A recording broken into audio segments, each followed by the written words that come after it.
উম্মাহ এবং মুমিনদের রক্ষার জন্য যত ছোট হওয়ার প্রয়োজন হয় ততটাই ছোট হতে রাজি আছি। যার কাছে দৌড়াতে হয় তার কাছে দৌড়াতে রাজি আছি, যেতে রাজি আছি।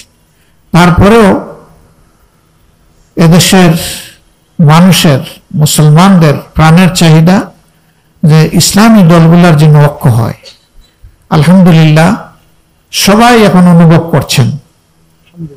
দোয়া করেন আল্লাহ যেন অনুভূতিতে আল্লাহ যেন বরকত দান করেন। প্রত্যেকটা দলের সাথেই প্রত্যেকটা দলের কিছু না কিছু ব্যবধান আছে।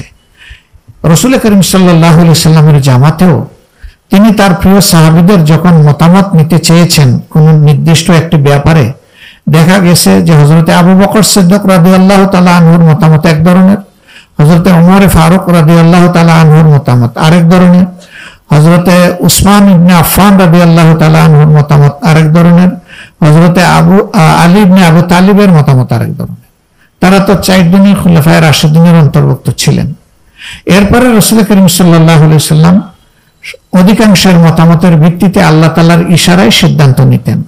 তো সেই নবী করিম সাল্লাল্লাহু আলাইহি সাল্লামের আল জামাত একমাত্র সংগঠন যেটা তখন স্বীকৃত ছিল, সেই জামাতেই যদি ভিন্ন মত প্রকাশের সুযোগ থেকে থাকে, এই সমাজে থাকবো না।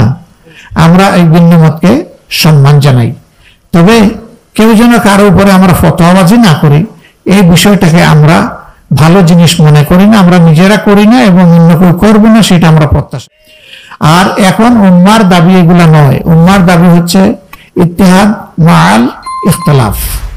যার যার মত পার্থক্য যার যার জায়গায় থাক। এখন এক কোরআন, এক সুন্নাহ, এক নবী করিম সাল্লাল্লাহু আলাইহি সাল্লাম, সর্বোপরি এক আল্লাহর ভিত্তিতে আমাদেরকে এক হয়ে যেতে হবে।